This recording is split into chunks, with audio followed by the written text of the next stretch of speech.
अभी हमने लास्ट पढ़ा था भारतीय आर्य भाषाएं। उसमें 3 तरह की भारतीय आर्य भाषाएं थी, प्राचीन आर्य भाषा, मध्यकालीन आर्य भाषा, आधुनिक आर्य भाषा। उसमें एक छोटा सा टॉपिक रह गया था पुरानी हिंदी या आरंभिक हिंदी किसे कहते हैं। तो पुरानी हिंदी के बारे में आज पढ़ते हैं। इसका समय प्राय 12वीं से 14वीं सदी माना गया है, 12th और 14th सेंचुरी माना गया है। हरदेव बहारी कहते हैं कि कहना बहुत कठिन है कि हिंदी का प्रारंभ कब से होता है, मतलब हिंदी कब से स्टार्ट हुई, ये कहना बहुत मुश्किल है।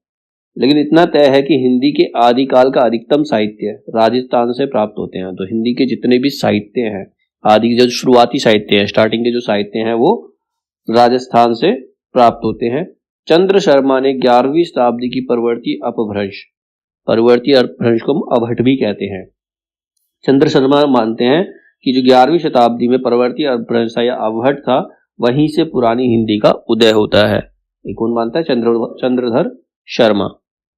माता प्रसाद गुप्त हरदेव बहारी ने रोड़ाकृत राउल वेल को एकमात्र कृति मानते हैं। मतलब जो रोड़ा ने एक रचना लिखी है राउल वेल, वो प्रारंभिक हिंदी की रचना मानते हैं। ऐसा कौन मानता है? हरदेव बहारी और माता प्रसाद गुप्त मानते हैं। उस समय की जिसमें स्पष्ट रूप से हिंदी, मतलब ये उस समय की एकमात्र ऐसी रचना है जिसके अंदर हिंदी भाषा का लक्षण नजर आता है। स्पष्ट रूप से हिंदी भाषा का लक्षण नजर आता है। हरदेव बहारी कहते हैं कि जो मध्य देश की सारी बोलियां हैं, मध्य देश की सारी बोलियों के समूह को हम हिंदी कहते हैं। मध्य देश में क्या कौन कौन से आते हैं? हरियाणा, राजस्थान, मध्य प्रदेश, दिल्ली, उत्तर प्रदेश, बिहार, उत्तराखंड, ये सारे मध्य देश है। इन सबको मिलाकर, इन सबकी बोलियों को मिलाकर, इन सबकी बोलियों के समूह को ही हिंदी कहते हैं। ऐसा हरदेव बहारी का मानना है। शुक्ल ने आरंभिक हिंदी की शुरुआत सिद्धों की वाणियों से माना है। शुक्ल जी मानते हैं कि जो सिद्धों की वाणियां लिखी गई थी, वहीं से आरंभिक हिंदी का मतलब शुरुआती हिंदी वहीं से शुरू हुई थी। इसकी लगभग व्याकरणिक विशेषता अवहट जैसी ही है। आरंभिक हिंदी की जो विशेषता है, व्याकरणिक विशेषता है, वो अवहट जैसी है। ठीक है, इसको हम हिंदी की ध्वनिगत विशेषता में पढ़ेंगे, तब इसके बारे में अधिक हमें पता चलेगा। ठीक है, अब है बोलियां। हमने भारतीय आर्य भाषाएं पढ़ ली, अब इसमें बोलियां क्या क्या है। अब इसको 3 पार्ट में डिवाइड किया है, अपभ्रंश, उपभाषा और बोलियां। तो अपभ्रंश को 3 पार्ट में, अपभ्रंश के 3 पार्ट है, सौर सैनी, मागधी, अर्धमागधी। अब सौर सैनी की उपभाषाएं कौन कौन सी हैं? मतलब अपभ्रंश का पार्ट है सौर सैनी, मागधी और अर्धमागधी। अब शोर सैनी की जो उपभाषाएं हैं वो हैं पश्चिमी हिंदी, राजस्थानी और पहाड़ी। तीन भाषाएं शोर सैनी, 3 उपभाषाएं हो गई, पश्चिमी हिंदी, राजस्थानी और पहाड़ी। और मागधी की एक उपभाषा है बिहारी, अर्धमागधी की एक उपभाषा है पूर्वी हिंदी। ठीक है, अब इनकी बोलियां। शोर सैनी की जो उपभाषाएं थी पश्चिमी हिंदी, राजस्थानी और पहाड़ी। अब पश्चिमी हिंदी की जो बोलियां हैं हरियाणी, खड़ी बोली, ब्रजभाषा, बुंदेली, कन्नौजी और दक्षिणी। मतलब पश्चिमी हिंदी उपभाषा में 6 बोलियां हैं। शोर सैनी की 3 उपभाषा है। ठीक है, 3 उपभाषाएं पश्चिमी हिंदी, राजस्थानी और पहाड़ी। अब पश्चिमी हिंदी जो उपभाषा है उसमें 6 बोलियां हैं। 6 बोलियां हैं हरियाणी, खड़ी बोली, ब्रजभाषा, बुंदेली, कन्नौजी और दक्षिणी। अब शोर सैनी की दूसरी उपभाषा है राजस्थानी, इसके अंदर 4 बोली हैं। राजस्थानी के अंदर 4 बोली है, मारवाड़ी, जयपुरी, मेवाती और मालवी। राजस्थानी में 4 बोलियां हैं, मारवाड़ी, जयपुरी, मेवाती और मालवी। और इसकी तीसरी उपभाषा है पहाड़ी। पहाड़ी में 2 भाषाएं हैं, दो बोलियां हैं। पहाड़ी के अंदर 2 बोलियां हैं, पश्चिमी पहाड़ी जिसको हम नेपाली के नाम से जानते हैं, पश्चिमी पहाड़ी जिसको हम नेपाली के नाम से जानते हैं, और मध्यवर्ती पहाड़ी, इसमें भी 2 बोलियां हैं, कुमाऊनी और गढ़वाली। तो ये शौर सैनी की 3 उपभाषाएं हो गई, 3 उपभाषाओं की बोलियां हो गई। दूसरी अपभ्रंश की जो दूसरी भाषा है वो है मागधी। मागधी की उपभाषा है बिहारी। बिहारी में 3 बोलियां हैं। भोजपुरी, मगही, मैथिली। बिहारी में 3 बोलियां हैं, भोजपुरी, मगही और मैथिली। तीसरी भाषा अर्धमागधी, तीसरी अपभ्रंश भाषा है अर्धमागधी। अर्धमागधी की जो उपभाषा है वो पूर्वी हिंदी है। अब वह अर्धमागधी की जो उपभाषा है वो पूर्वी हिंदी है, और पूर्वी हिंदी के अंदर भी 3 बोलियां हैं। पूर्वी हिंदी के अंदर भी 3 बोलियां हैं, अवधी, बघेली और छत्तीसगढ़ी। तो इस प्रकार जो भाई टोटल बोलियां हैं वो 18 बनती हैं।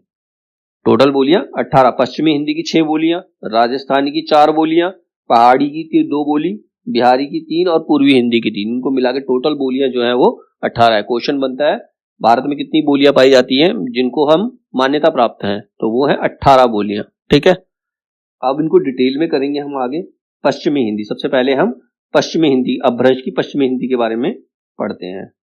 पश्चिमी हिंदी जो कि किसकी उपभाषा है? शौर सैनिक की। पश्चिमी हिंदी जो है शौर सैनिक की उपभाषाएं हैं।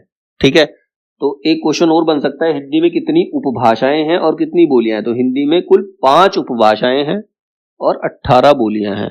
ठीक है, 5 उपभाषा हैं और 18 बोलियां। 5 उपभाषा में पहली जो उपभाषा है वो पश्चिमी हिंदी है। पहली उपभाषा जो है वो पश्चिमी हिंदी है, दूसरी राजस्थानी, तीसरी पहाड़ी, चौथी बिहारी, पांचवी पूर्वी हिंदी। ये 5 उपभाषाएं हैं।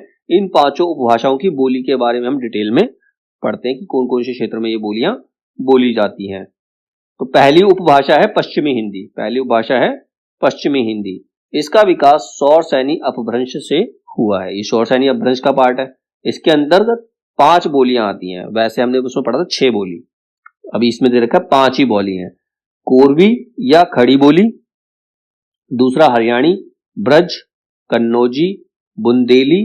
ठीक है, कौरवी, कौरवी को हम खड़ी बोली भी कहते हैं, हरियाणी, ब्रज, कन्नौजी और बुंदेली। ठीक है, अब कौरवी के बारे में पढ़ते हैं। पहली बोली है कौरवी, इसको हम खड़ी बोली भी कहते हैं। खड़ी बोली या मानक हिंदी का आधार कौरवी ही है। कौरवी के क्षेत्र को पहले कुरु जनपद कहते थे। कुरु मतलब जहां पर कौरवों का निवास था, इसी कुरु वंश का निवास था। इसी आधार पर राहुल संस्कृत ने इसी बोली को कौरवी नाम दिया है। अब इसमें क्वेश्चन बन सकता है कि कौरवी को उसका नाम किसने दिया? तो वो नाम दिया है राहुल सांस्कृत्यानंद ने। राहुल सांस्कृत्यानंद ने कौरवी बोली को उसका नाम दिया है। अब इसके क्षेत्र कौन कौन से क्षेत्र में कौरवी बोली बोली जाती है? क्षेत्र है रामपुर, मुरादाबाद, बिजनौर, मेरठ, मुजफ्फरनगर, सहारनपुर। और ये आकार बहुला है। इस बोली की विशेषता क्या है? ये आकार बहुला है। ठीक है, कौरवी कौन कौन से क्षेत्र में बोली जाती है? रामपुर में, मुरादाबाद में, बिजनौर, मेरठ, मुजफ्फरनगर, सहारनपुर। और उसको उसका नाम दिया था राहुल सांस्कृत्यानंद ने। ठीक है, यह आकार बहुला बोली है। ठीक है, इसके बाद है हरियाणी। हरियाणी, गियरसन ने हरियाणी को बांगरू नाम दिया है। गियरसन, अब इसका नामकरण किसने किया है? गियरसन ने किया है। हरियाणी बोली का नामकरण किसने किया है? गियरसन ने। गियरसन ने हरियाणी को बांगरू का नाम भी दिया। इसको बांगरू के नाम से भी जाना जाता है, दूसरा नाम है इसका। इस क्षेत्र में जाटों का बाहुल्य है, मतलब हरियाणा क्षेत्र में ज्यादातर जाट लोग हैं, इसीलिए इस बोली को जाटू भी कहते हैं। हरियाणी बोली को जाटू बोली भी कहते हैं। हरियाणी का जो क्षेत्र है सामान्यतः हिसार, रोहतक, करनाल, पटियाला, 4 क्षेत्रों में बोली जाती है। हिसार, रोहतक, करनाल और पटियाला में। और यह भी एक आकार बहुला बोली है। ये भी आकार बहुला है। इसके बाद है बुंदेली। बुंदेली उत्तर प्रदेश तथा मध्य प्रदेश की सीमा के, जैसे झांसी, जालौन, बांदा, सागर, ग्वालियर, ओरछा, भोपाल, हमीरपुर, छतरपुर, इन क्षेत्रों के अंदर बुंदेली बोली बोली जाती है। हिंदी प्रदेश की प्रसिद्ध लोक गाथा, हिंदी प्रदेश की जो सबसे प्रसिद्ध लोक गाथा है आला। आला में मतलब जैसे रामायण वगैरह गाकर सुनाई जाती है, वो आला राग होते हैं। ठीक है, आला जो है वो बुंदेली में बोले गए हैं। बुंदेली की भी एक उपबोली है। बुंदेली की उपबोली, इसका नाम है बनाफरी। बनाफरी के अंदर आला बोला गया है, जो कि बुंदेली की उपबोली है। बुंदेली की क्या है? उपबोली है। उसी भाषा के अंदर आला लिखा गया है। ठीक है, अब इसके बाद आती है ब्रज भाषा। ब्रज का अर्थ है पशुओं या गायों का समूह या चारागाह। पशुपालन की प्रधानता के कारण यह क्षेत्र ब्रज कहलाया। मतलब उस क्षेत्र का नाम ब्रज क्यों पड़ा? क्योंकि वहां पर ज्यादातर लोग जो है पशु पालते थे। श्री कृष्ण भी वहीं रहते थे, वो भी गाय चराते थे, वो भी ग्वाला, उनको भी ग्वाला माना जाता था। उस क्षेत्र का नाम ही इसलिए ब्रज पड़ गया था और वहां की बोली को ब्रज भाषा का नाम दे दिया गया, या फिर ब्रजी भी बोल सकते हैं। ब्रज भाषा या ब्रजी। ब्रज भाषा की मुख्य उपबोलियां, अब ब्रज भाषा की उपबोलियां कौन कौन सी है? भुक्सा, अंतरवेदी, भरतपुरी, डांगी। मतलब ब्रज भाषा की उपबोलियां हैं ये, जो उसके अलग अलग क्षेत्रों में बोली जाती है। भुक्सा, अंतरवेदी, भरतपुरी और डांगी। और कौन कौन से क्षेत्र में ब्रज भाषा है? उन क्षेत्रों के नाम है मथुरा, आगरा, अलीगढ़, बुलंदशहर, मैनपुरी, एटा, बदायूं, बरेली और अन्य क्षेत्र। ठीक है, और साहित्य, इस ब्रज भाषा में कौन कौन से साहित्य लिखे गए हैं? तुलसी के अलावा कृष्ण भक्ति शाखा के कवि जो भी है, सूरदास है, नंददास हैं, ठीक है, ये सब भिखारी दास हैं, ये जो कृष्ण भक्ति के काव्य लिखे वो ब्रज भाषा में ही लिखे हैं। और इसके अलावा रीति काल के कवियों ने भी ब्रज भाषा का प्रयोग किया है, मतलब तुलसी ने भी किया है, कृष्ण भक्ति के शाखा के जो कवि हैं उन्होंने भी ब्रज भाषा का इस्तेमाल किया, और रीति काल के कवियों ने भी ब्रज भाषा का प्रयोग जो है वो साहित्य में किया है। ठीक है, कुछ अन्य विशेषताएं, ये ओकार बहुला है, वो तो आकार बहुला थी, और ये जो ब्रज भाषा है ये ओकार बहुला है। री को छोड़कर हिंदी के सभी स्वर ध्वनियां पाई जाती है इस भाषा के अंदर, ऋषि वाला री नहीं है, बाकी सारे स्वर हैं। ठीक है, अणा या ड के स्थान पर ना का प्रयोग होता है, यहाँ जैसे प्रवीण को प्रवीण, तरुण को तरुण, यहां पर अणा के स्थान पर ना का इस्तेमाल होता है। ब्रज भाषा के अंदर अणा के स्थान पर ना का प्रयोग होता है। ब्रज भाषा में श, स, स में केवल सा का प्रयोग होता है, मतलब 3 तरह के श होते हैं, सलगम, षटकोण और सपेरा, तो उसमें एक ही सा का प्रयोग होता है, हर जगह सा। ठीक है, उनकी भाषा बोली के अंदर सा ही प्रधान है, तीनों श की जगह सा का प्रयोग होता है। अब ब्रज भाषा की कुछ रचनाएं हैं, ब्रज भाषा की कुछ इंपॉर्टेंट रचनाएं हैं। क्या क्या रचनाएं हैं? सबसे पहली है छिताई वार्ता, उसके रचयिता है नारायण दास। ठीक है, छिताई वार्ता लिखी है नारायण दास ने और लिखा गया इसे ब्रज भाषा के अंदर। नंददास ने रूप मंजरी लिखी ब्रज भाषा में। तुलसीदास की कुछ हैं कृतियां जो कि ब्रज भाषा में लिखी गई हैं, उसमें है वैराग्य संदीपनी, विनय पत्रिका, कृष्ण गीतावली, कवितावली, दोहावली।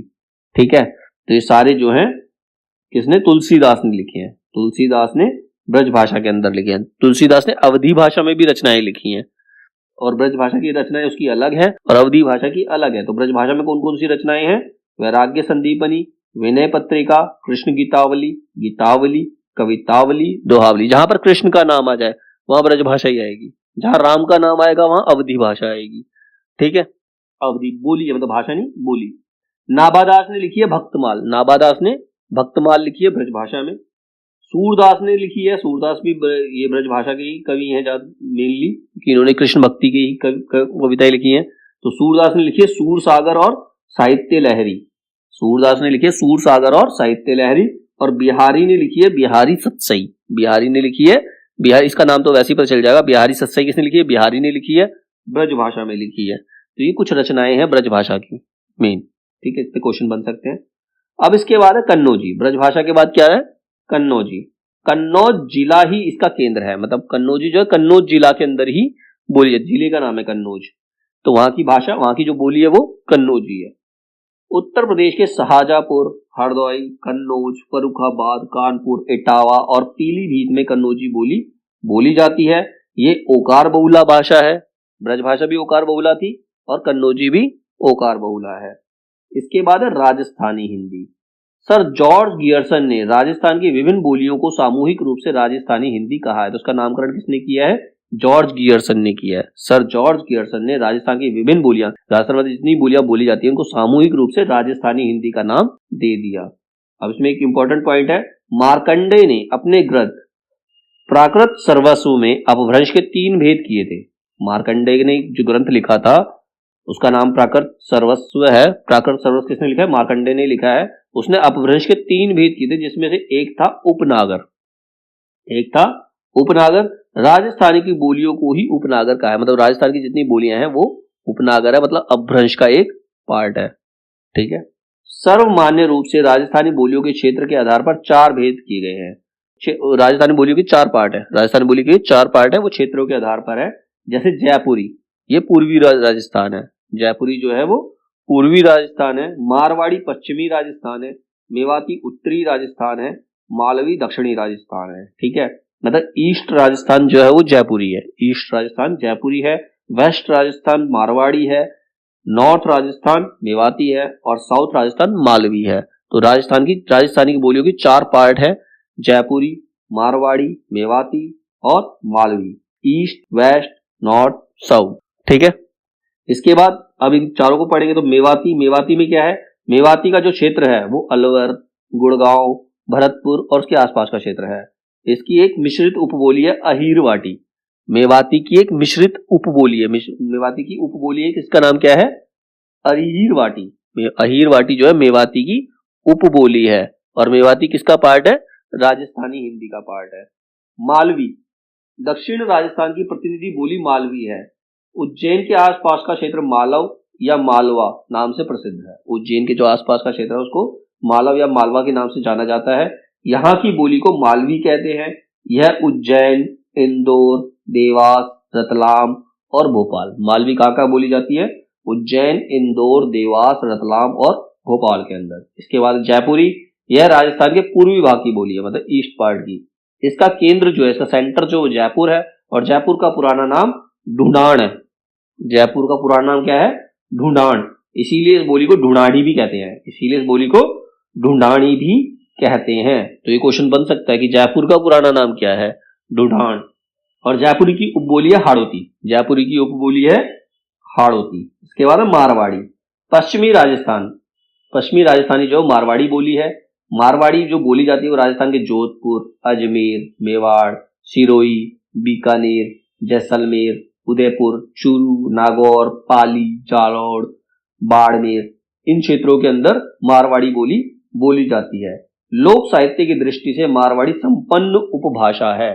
शेखावटी, मतलब जो संपन्न उपभाषा कहाँ की है? ये शेखावटी के लोक साहित्य के हिसाब से। तो पश्चिमी राजस्थानी प्लस अपभ्रंश, जब पश्चिमी राजस्थानी और अपभ्रंश को जोड़ते हैं तो डिंगल शैली का जन्म होता है। डिंगल भाषा, डिंगल और पिंगल हमने पहले पढ़ा था मास्टर्स के अंदर, ठीक है। तो डिंगल शैली का जन्म कैसे होता है? पश्चिमी राजस्थानी प्लस अपभ्रंश, और इसी के अंदर रासो साहित्य की रचना की गई है। रासो साहित्य की रचना किसमें की गई है?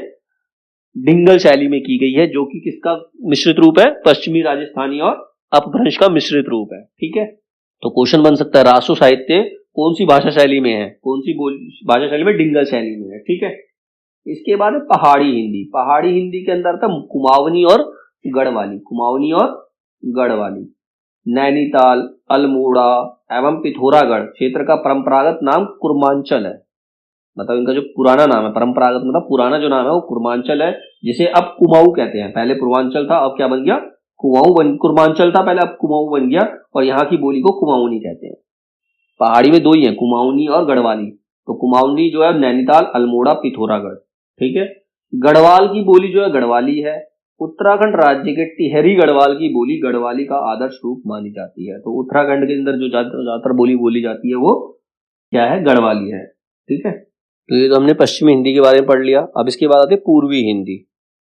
यह अर्धमागधी अपभ्रंश से निकली उपभाषा है। वो सौर सैनी से निकली थी और ये अर्धमागधी से निकली है। पूर्वी हिंदी जो निकली है वो अर्धमागधी से, जिसके अंतर्गत तीन बोलियां आती है, अवधी, बघेली और छत्तीसगढ़ी। अवधी, बघेली और छत्तीसगढ़ी। अब तीन बोलियों के बारे में पढ़ेंगे। अवधी, अवध का प्राचीन नाम कौशल था, जहां पर श्री राम का जन्म हुआ था। अतः अवधी को कोशली भी कहा जाता है। अवधी को हम दूसरा नाम कोशली कह सकते हैं।